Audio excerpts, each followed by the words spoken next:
Hello friends, कैसे हैं आप सभी लोग। आशा करती हूँ आप सब अपने घर में बहुत अच्छे से होंगे और स्वागत है आपका रीना नेगी राना ब्लॉग में। तो जी ब्लॉग की शुरुआत हो रही है। तो जी यहाँ पे कस्सू और श्रीलेख मेरे साथ जा रहे हैं नारायण भगवान को तैयार करने के लिए। तो नारायण भगवान जी के लिए हमने लाई है ये वाली पोशाक और ये लाए हैं हम, और एक ये लक्ष्मी माता जी के लिए ये वाली भी लेके आए। ये तो कभी काम आ जाएगी ना उनके। तो अभी हमने ये पोशाक ले लिया और उनका सामान सारा ले लिया है। दोनों बच्चे मेरे साथ में जाएंगे। उसके बाद मैं चली जाऊंगी नारायण भगवान जी को तैयार करने के बाद मैं चली जाऊंगी अपनी दुकान में, और फिर दोपहर में आके जो भी मेरी साज सजावट होगी, जो कृष्णा जी की लड्डू गोपाल जी की होगी, वो दोपहर में करूंगी। तो आप देखते रहिएगा कि हम लोग उत्तराखंड में किस तरह से कृष्ण जन्माष्टमी का त्यौहार मनाते हैं। तो यहाँ पे ना सारी तैयारी कर दी है दोनों बच्चों ने, और बच्चे कन्नू ट्यूशन पढ़ा रही है और तीनों बच्चे काम कर रहे हैं। और कशिश ने ना थोड़े बलून सुबह फुला दिए हैं, बाकी की तैयारी कुछ देर बाद करेंगे। चल, तो ये वाला फूल ना गंधराज का काफ़ी महीनों के बाद खिला है और मैं इसे नारायण भगवान जी के लिए तोड़ दूंगी। और इस गंधराज में ना इतनी सुंदर सी खुशबू आती है, देखिए। तो बच्चों ने ना कुछ इस तरह से तैयार कर रखा है हमारे नारायण भगवान जी का मंदिर, ये देखिए। तो बच्चों ने यहाँ पे अपने हिसाब से जितना भी काम किया है काफ़ी अच्छा कर रखा है। तो हमारे बच्चे ना इस मतलब जो पूजा पाठ का काम होता है उसमें काफ़ी खुश होते हैं और काफ़ी अच्छे से उसको तैयार भी करते हैं। जैसे मंदिर सजाना या कोई भी नवरात्रि फंक्शन हो, कोई भी इस तरह से उन्हें काफ़ी अच्छा लगता है। बस मैंने थोड़े से फूल आगे की तरफ को लगा दिए हैं जो गेट की साइड को नहीं थे, और नारायण भगवान जी के मंदिर से सारी सफाई कर दी है। और नारायण भगवान जी को भी मैं भी उन्हें स्नान कराने के बाद में थोड़े वस्त्र बदला दूंगी। तो यहाँ पे जो उनकी पुरानी पोशाक है वो मैंने उतार दी है, और यहाँ पे कृष्ण शोभित और मैं देख रहे हैं कि कौन से वस्त्र पहनाए। तो यहाँ पे हमने कुछ इस तरह ये पिंक कलर का वस्त्र यहाँ पे पहना दिया है, और फिर मैं लक्ष्मी जी को भी यही वस्त्र पहना दूंगी। और यहाँ पे बांसुरी भी हम लेकर के आए हैं। तो देखिए बच्चे भी ना काफ़ी खुश रहते हैं। इस टाइम पे ना काफ़ी तेज़ की धूप है और छत के ऊपर बैठे हैं, लेकिन बच्चों को ना बिल्कुल भी धूप नहीं लग रही है, क्योंकि हमने बचपन से ही अपने बच्चों को इस तरह का मतलब इस तरह से सिखा रखा है कि जो हमारे त्योहार होते हैं उनको किस तरह से एंजॉय करना है।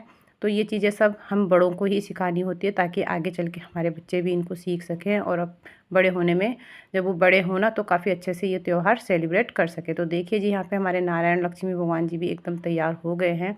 अब बारी आती है उनकी मुरली की, तो उसी के लिए जगह बना रहे हैं। तो कभी बच्चे इधर रख रहे हैं, कभी उधर। तो मैंने कहा ये तो नारायण भगवान जी की साइड से रहेगी, तो वो वहीं पे रख दिया और फूल माला सभी चढ़ा दिए। और सो भी देखिए कितने ध्यान से देख रहा है कि कैसे कर रही हूँ मैं, ताई कैसे कर रही है।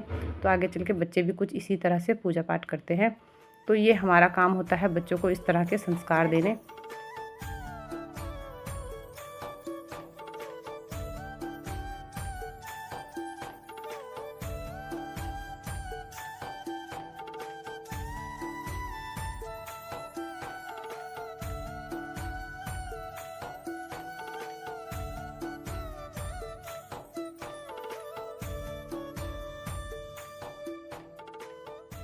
तो नारायण भगवान जी की भी जो भी होती है हमने वहाँ पे उनके कपड़े वस्त्र जो भी है वो बदला दिए हैं और फूल माला सब चढ़ा दिए। और अब मैं जा रही हूँ, मैं और संगीता तैयार हो गया। अब हम दोनों जा रहे हैं दुकान के लिए, और दोपहर में आके थोड़ा लड्डू गोपाल जी का भी मैं जो रूम है उसे सजा दूँगी। अभी थोड़ा बहुत बच्चे जो उन्हें बताया दिया वो बलून वलून लगा देंगे। यहाँ दुकान में जाने में ना 11 बज गई है, लेकिन दुकान के साथ साथ ये काम भी काफ़ी ज़रूरी होते हैं जो हमारे घर की पूजा पाठ होती है, और बच्चों के साथ करना ना बच्चे भी सीख जाते हैं। घर में पूजा पाठ करने के बाद में हम दुकान में भी आ गए, और घर में दुकान में आने में ना हमने करीब झाड़ू भी लगा दिया, और यहाँ पे भी माता रानी को धूप दीप दिखा दी है, और अब बस अपने काम पे लग जाएंगे। मैंने दुकान से घर भी आ गई, और बच्चे ना कर रहे हैं सजावट, और यहाँ पे बच्चे कर रहे हैं सजावट। इन्होंने बलून टांग दिए। मैं कन्नू को बता के गई थी इस तरह से लगाने, लेकिन ये वाला मेरा आइडिया नहीं था। और कुछ इस तरह से बच्चों ने यहाँ पे डेकोरेट कर दिया है फूलों से, और ये करा कन्नू प्रिया ने, अरे यार लाइट चली गई। कसू कह रही लाइट चली गई, मेरी फोटो साफ नहीं आएगी, तो उधर से चली गई और लाइट भी चली गई। इस तरह से सजा दिया, अच्छा लग रहा है यार। तो यहाँ पे कुछ इस तरह से मैंने लड्डू गोपाल जी को फूलों के अंदर में बिठा दिया है, और रात की 12 बजे इनको ताली शंख और घंटी की आवाज़ से उठाया जाएगा, और फिर इनका दोबारा से स्नान करा के इनको झूला झुलाया जाएगा। तो यहाँ पे देखिए मैंने इन्हें फूलों के अंदर रख के ढक दिया है, और बैठ के कीर्तन भजन कर रहे हैं। तो अभी हमारे यहाँ पे सभी बैठे हैं, मैं भी और बच्चे भी, और हम सब यहाँ पे कर रहे हैं भजन। अभी दोपहर का टाइम हो रहा है, और यहाँ पे कान्हा जी को हमने फूलों में रख दिया है। अब जब शाम की 12 बजेंगी उन्हें उठा के फिर उनका स्नान कराएंगे। और अभी देखो इस तरह से भजन चल रहे हैं, बच्चे भी हमारे साथ बैठे हुए हैं, और हम सब बैठ के आराम से अपना भजन कीर्तन कर रहे हैं। यहाँ पे कान्हा जी को अभी फूलों में रखा हुआ है और उनके वस्त्र और जो भी उनका श्रृंगार का सामान है वो सब रख दिया है। और यहाँ पे उनकी मतलब उनका झूला भी तैयार हो गया है। फिर स्नान करा के फिर झूले में बिठाएंगे। तो यहाँ पे हम सभी बच्चे और हम सभी बैठ के भजन कर रहे हैं। तो देखो, फैमिली छोटी हो या बड़ी, जो भी त्योहार हमारे आते हैं वो मौका नहीं छोड़ना चाहिए। बच्चों के साथ में हर छोटी से छोटी खुशी को काफ़ी अच्छे से एंजॉय करना चाहिए। और बच्चे भी देखो कितना खुश हो रखे हैं और यहाँ पे इतना मज़ा आ रहा है ना भजन करने में। मैं हरे कृष्णा हरे राधे इस तरह से भजन कर रही हूँ। यहाँ पे हमारे भजन कीर्तन होने के बाद में अभी लड्डू गोपाल फूलों में उनको रख दिया है। अब शाम को 12 बजे के बाद में आगे की पूजा करेंगे। और उससे पहले मेरे को जाना है अभी 5 बजे। मैं और संगीता चल जाएंगे दुकान में। शाम के ना 4:30 बज गए। आज ना करीब हम 2-2:30 बजे बैठ गए थे भजन करने के लिए। और मतलब काफ़ी ज़्यादा मज़े भी आए सबके साथ में।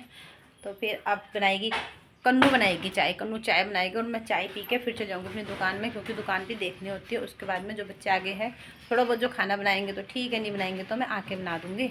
और उसके बाद में हम शाम को हमने कुछ सजावट तो कर रखी है, बस शाम को माता रानी की पूजा करेंगे। उसके बाद 12 बजे के बाद लड्डू गोपाल जी की पूजा होगी। और फिर मेरे संगीता ना आज दुकान से थोड़ा ज़्यादा जल्दी घर आ गए हैं। अभी शाम की मतलब 7:30 हो रही है। और क्योंकि मुझे खाना भी मतलब खाना तो आधा बच्चों ने बना ही दिया होगा, जो जो उनसे बनता है वो उन्होंने बना दिया होगा।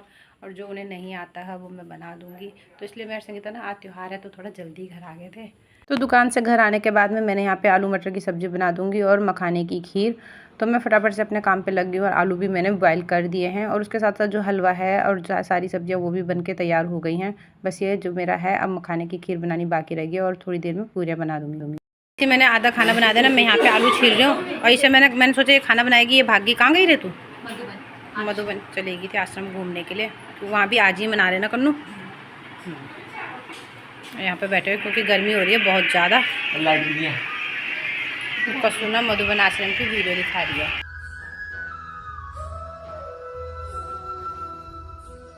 तो खाना पीना बना के भी मैंने ला गई हूँ और सारा भोग लगाने के लिए यहाँ पे रख दिया है। और अब चल जाऊँगी मैं खुद तैयार होने के लिए। और इतनी ज़्यादा गर्मी हो रही है ना, लाइट बार बार जा रही है। जो हमने लड़ी लगा रखी है ये भी नहीं चल रही है और लाइट आ रही जा रही है बार बार। यहाँ पे ना मैं तैयार भी हो गई हूँ और मैंने थोड़ा हल्की सी साड़ी डाली हुई है। और अब करते हैं हम अपनी पूजा पाठ।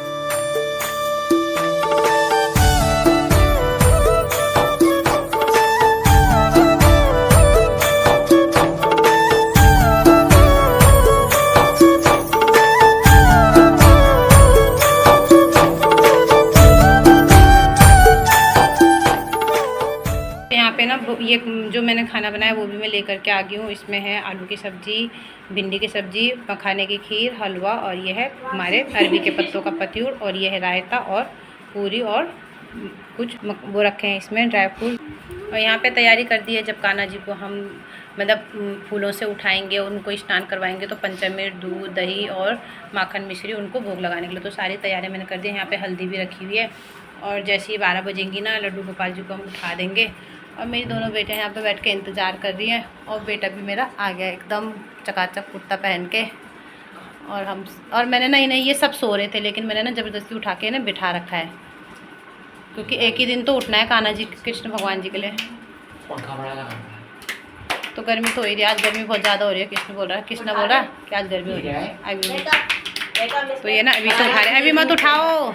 और पूरी तैयारी हमारी हो रखी है। कान्हा जी को जैसे उठाएंगे फिर नहा के उन्हें झूले में झुलाएंगे और फिर उसके बाद उठाएंगे और झूले में झुलाएंगे और फिर उनको जो भी भोग लगाना वो लगाएंगे। उसके बाद हम लोग भी खाना पीना खा के सो जाएंगे। इन दोनों ने खाना खा लिया है, सिर्फ कस्सू ने नहीं खाया। कस्सू 12 बजे खाएगी और उसका आज व्रत भी था।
परंपार तेरी तू माखन चोर कहावे, अब सागर से सबकी नैया तू ही पार लगावे। लीला परंपार तेरी तू माखन चोर कहावे, अब सागर से सबकी नैया तू ही पार लगावे। भक्तों का सहारा हो बांसुरी वाला, मथुरा के बसैया ओ नंद के लाला, तेरी भक्ति में नाचे सबका तो ठाकुर जी के भजन कीर्तन में पता ही नहीं चला कि कब 12 बजने वाली है और अभी रात की 12 बजने में कुछ टाइम बाकी है, मतलब कुछ ही मिनट बाकी हैं। तो तब तक की जो तैयारियां हैं वो हम कर देंगे और भगवान जी को ताली और शंख की आवाज़, घंटी की आवाज़ से उठा देंगे।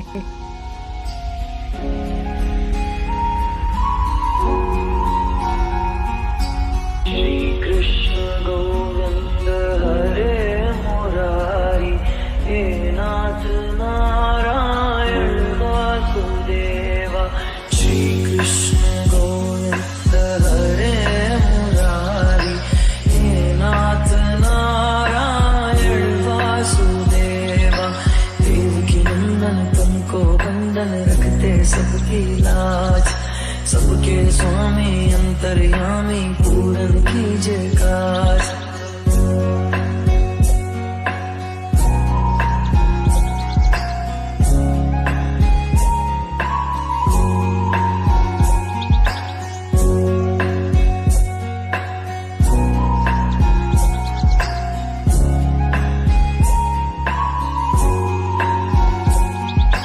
लीला परंपार तेरी तू माखन चोर कहावे, अब सागर से सबकी नैया तू ही पार लगावे। लीला परंपार तेरी तू माखन चोर कहावे, अब सागर से सबकी नैया तू ही पार लगावे। भक्तों का सहारा। तो यहाँ पे लड्डू गोपाल जी को झूले में भी बिठा दिया और झूला भी झुला दिया है। और आरती का ना मैं वीडियो नहीं बना पाई क्योंकि उस समय ना जब आरती शुरू हुई ना तो बिल्कुल भी ध्यान ही नहीं रहा किसी को कि वीडियो भी बनाना है। तो कृष्ण जन्मोत्सव भी हमने मना लिया है। कृष्ण जन्मोत्सव काफ़ी अच्छे से सेलिब्रेट किया और बच्चों के साथ में काफ़ी अच्छा भी लगा। तो फिर जैसे ही हमने कृष्ण जी के यहाँ पे मतलब स्नान कराया, वैसे ही कनौपा को ऊपर जाके उन्होंने जो हमारे नारायण भगवान हैं उनको भी भोग लगा के उनकी भी पूजा कर ली थी। तो इसी के साथ मैं अपने वीडियो को यहीं तक रखती हूँ। तो आपको वीडियो कैसा लगा इसके लिए लाइक कीजिएगा, कमेंट कीजिएगा और चैनल में नए आते सब्सक्राइब कीजिएगा। मिलती हूँ मैं आपको अपने एक और नेक्स्ट वीडियो के साथ में, तब तक के लिए राधे राधे।